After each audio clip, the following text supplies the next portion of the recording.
Welcome back to the podcast, everybody. If you hear some noise in the background, as usual, when I am recording these podcasts, it seems to coincide with the schedule for the weed whackers in the neighborhood and the lawnmowers in the neighborhood and the people using wind blowers to blow trash around the streets.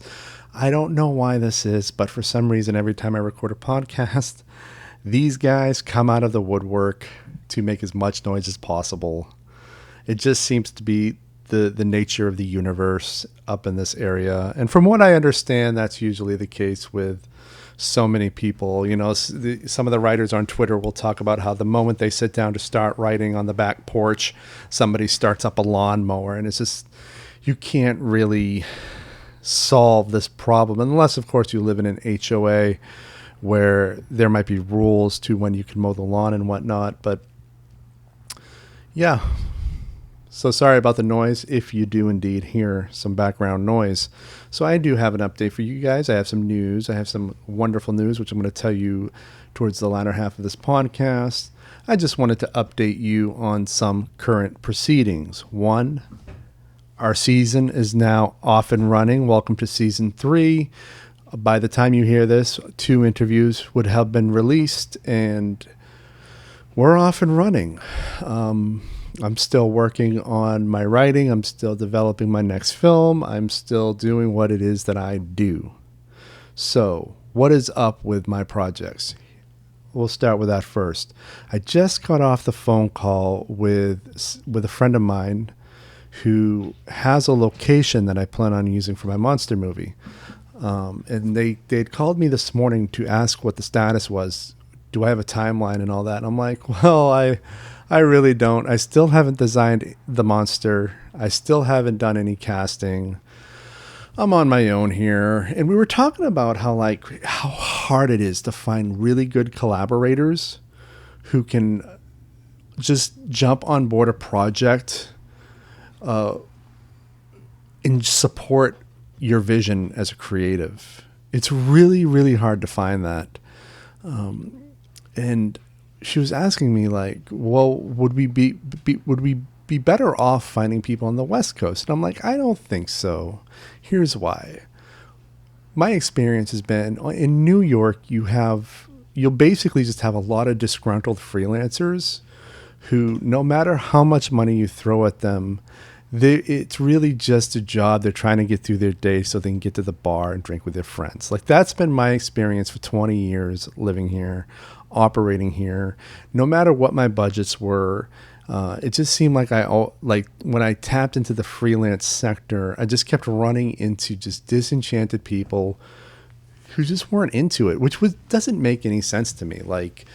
Do you have any idea what it feels like for me to be making a movie in New York? My favorite place is when I'm making a movie in New York City, whether it's some shithole apartment that we've set up for a scene, or if I'm running and gunning it on the sidewalk. These are my favorite days. I feel honored to be in a world-class city, in New York City, my favorite place on earth, doing what I love to do. And I always feel alone in that feeling. I always feel alone and I almost am treated like I'm slightly crazy for loving it. But I do love it. I love just being in New York making movies. You know how many people around the world would love to have the life I have in this regard? Just to be able to cut out this aspect of who I am and make that part of their life. How many people would come here just to make movies? I have a friend coming in from England this autumn to make a movie here because my work inspired him to want to do that. This excites me to no end. But it's just the people living here and operating here, so many of them just don't see that. They don't feel that. They don't get that. And so that's what I was talking to her about. I've never had good luck in New York when it comes to finding production partners, creative collaborators, people who can just jump on board and support your vision. And so she goes, well, what about Los Angeles? And this is where I'm just okay, so I know a lot of people in LA. I've flown out there. I've interviewed people in LA for various things. I've done meetings out there. Never really made a film out there, but here's why. A lot of people love talking. They just love talking about making movies. And this is something you'll hear in Matt Harrison's podcast, because I had him early on in this podcast.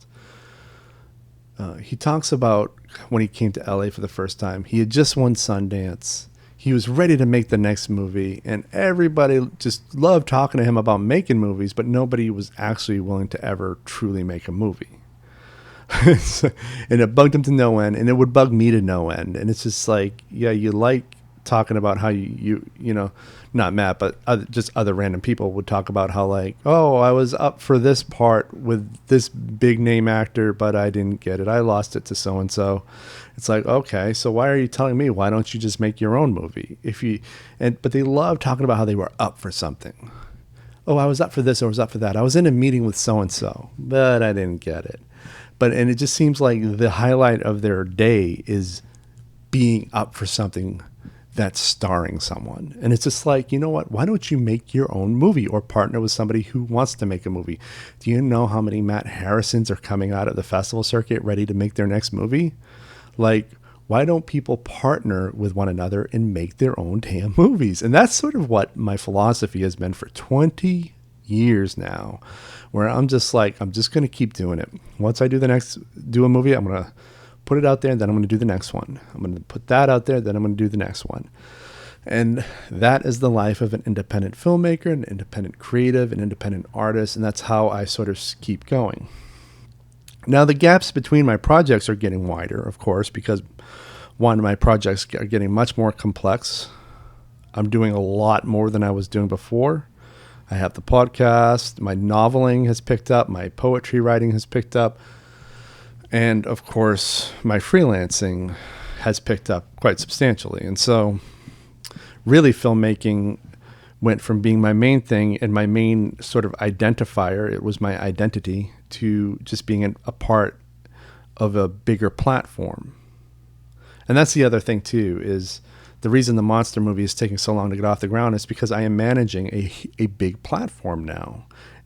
It's not just about writing a script, which I could do easily. I knock off these scripts left and right. I got so many of them. But then I have to break it down. I'm doing the work of an entire clerical staff to break it down, figure out the locations, figure out the props, figure out where I'm getting all my assets. Then I got to cast the thing, schedule all that, and then start shooting the movie. And when I start shooting the movie, I am also my cinematographer, my sound recordist, my gaffer. Like I'm pretty much a one-man crew when I'm shooting a movie, and it's by design. But with that comes a great deal of slowness. Like it's a snail's pace just to even get to the point of shooting. Fractals, that was in production between 2017 and 2022. 2022 includes some of post-production. So just so you guys understand like why it takes so long for me to make a movie, I'm literally doing everything. And I wish I wasn't, but I am. That just comes with it. It comes with kind of being a low, no budget filmmaker, but also just the fact that it's really hard to find talented, dedicated people to work with me in the way that I need to be worked with. Like I need somebody who can not only respect my vision, but who I trust to actually understand what it is I'm after and not just formulaically approach these films, because I am not a formulaic filmmaker. I don't go according to the way film schools teach you to make movies. And there's a reason I didn't get along with my people at film school. But with that said, I am the only person from my film school who is still making movies. Most of them didn't even make movies after they graduated. They just went straight to work. And those that did, maybe they did a short film or tried their hand at an indie feature, but then they stopped. Some of them just became politicians or other elected officials. I am literally the only one from my class at the film school I went to who is still making movies to this day. Now, maybe somebody will step up and make a movie after I have said this. That would be great. That would prove me wrong. And in this case, I want to be proven wrong. But as outside the box and not normal as my approach is, it's kept me going. It's kept me going. And that is my testament to how well this can work. So guess what? Guess what? Here's the big news. This is the one I've been holding back on this whole time. So on the last commentary version of this podcast, I told you the big news, the big reveal is that I'm going to be having a kid. So the additional big news to that I found out last week essentially was it's going to be a girl. That's right. We're going to have a daughter. And that's pretty awesome.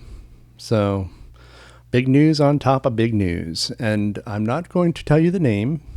I'm going to keep that private because one of the things I am a stickler for is the privacy of young people in today's new media age. It pains me to no end to see people who aren't even young people who aren't even teenagers yet have Instagram accounts. And yeah, it says managed by their mom and all that, but really, should they even have them at all? No, I don't think so. But one of my rules is going to be, we're not even putting pictures up. We're not going to do Facebook. Facebook, we're not going to put pictures up. We're not going to do our home videos. It's all going to be private. So while we will generate photography and home movies like a normal family does, we are not going to be using the internet in terms of putting any of that imagery up there or even the name. We are keeping the name 1,000% private as much as we can. I'm not even going to send them by text to my sister, who is very close to me, and she will want some of this media, but my thing is once it's out there, and I want the kid, when they're old enough to understand the internet and understand what it means to have something out there, I want them to make the choice of whether or not their name and imagery should be out there. So that's sort of my policy on this, and at least for the first 16 years of their life, 18 years even, I will generate media, but I will not generate it for the intention of putting it out there. It will be entirely in that person's control to have their information on the internet. And this is something I think all parents should do. This is a policy that I've developed over the 20 years of seeing what can happen on the internet and seeing just the destruction it can wreak on privacy. So we have a daughter coming into the world, and she will not be on the internet at all. Not even proud parents putting up baby pictures. I think that's the best way forward, given the nature of our society right now. So, but there's some really good news there, and I just wanted to share that with you because I'm very happy and I'm very excited and delighted to see how this person is going to turn out. And in the event that this individual grows up and listens to this episode of the podcast down the road, I want you to know that whatever happens between now and then, I'm very excited to meet you and to learn about who you are and all that. Because right now I'm recording this in New York City, and who knows, we might not be in New York City when you grow up. We don't know where you're going to grow up. So that's very interesting. It's also interesting we're in this sort of in-between, in this flux, in this vestibule of sorts, and we don't know what the other door opens to. We just know which door is behind us, and it's very exciting. It's very exciting. So that's the big news.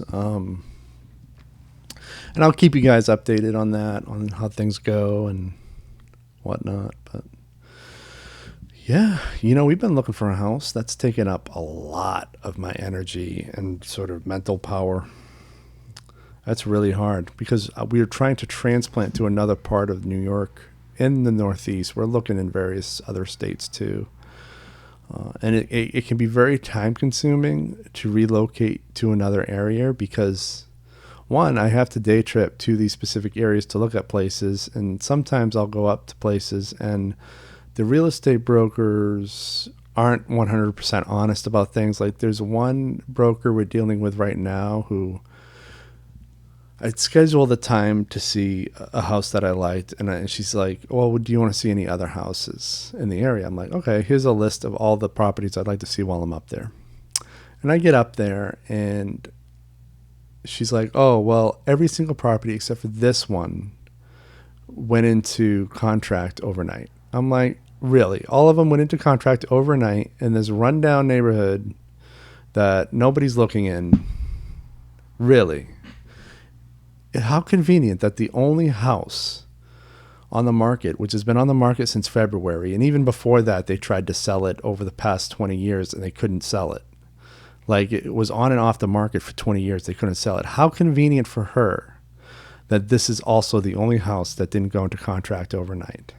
Like, that's really suspicious to me. And let me tell you something about the real estate industry, people. This thing is so screwed up. I mean, just the amount of people that you need. I mean, I don't personally think you really need everybody that's involved, but it seems like it's been designed in a way where as many people as possible are getting their hands in the pot, so to speak. So the seller has their broker, their lawyer, their CPA, kind of doing everything. They probably got contractors coming in to like fix up some stuff when it's absolutely necessary. But even then, they probably will try to skeeve their way out of it. But then the buyer needs a real estate broker to represent their interests and negotiate their offers. They need their own financial people, so they probably have a CPA as well, especially if it's a big purchase. And they can understand the tax write-offs and all that stuff. Then they need their mortgage broker, and they probably are gonna need a really good one who just knows the ins and outs of that specific like county that they're buying in, and that's a whole nother shit show. And then they also need a lawyer who knows the local laws and ordinances and can check the verbiage of the contract and all that, and it's really messed up. And then also the buyer has to hire out of their own pocket a building inspector to double check the work of the building inspector that the seller hired before putting it on the market. So whether or not they actually buy the house, the buyer's still paying for an inspection, which is like super weird to me. And going back to the mortgage brokers who have to know the ins and outs of the various areas, the reason for that is because in New York State, at least, depending on what county you're buying in, you might not be able to get a loan. And this is super disturbing to me. So, for example, if we wanted to buy in Ulster County, we would not qualify for a certain type of loan because our income is too high. Whereas if we want to buy in Dutchess County, our income meets that threshold. So we could easily get a loan for Dutchess County. And so my thinking is, well, if we make too much money for Ulster County, this makes no sense, because like, how are we supposed to stimulate the economies of certain lower income counties if people making higher incomes can't buy there? Like, it just doesn't make any sense to me. And so I'm sure there's some sort of rationale about maybe preserving the working class aspect of certain places, or making sure that rich people aren't buying farms just for the hell of it. I don't know. I don't know what the reason is, but it doesn't make sense to me. And I just feel like there's also just too many hands in the pot when it comes to real estate.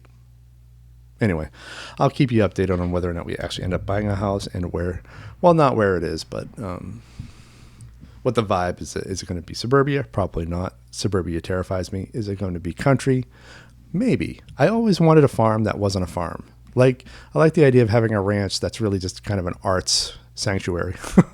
And that's sort of also my greater end game for my life, is just to wind up in a ranch that's an art sanctuary. But I don't know. In the end, we could just end up in another apartment in a better neighborhood. We'll see what happens. So until the next episode, where I will have an interview with Jesse Bender. Jesse is the founder and chief operator for Kernpunkt Press.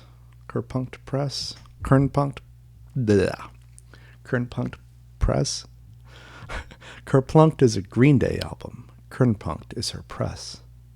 It's an indie press. They publish books. They publish great books, real art house material. And I own some of their books, and I got to have a conversation with the founder of this particular indie press, Jessie Bender. She's an author in her own right, and so on the next episode, you'll be able to hear that conversation. So until next week, enjoy your time, stay creative, and I look forward to seeing you all again. Thanks.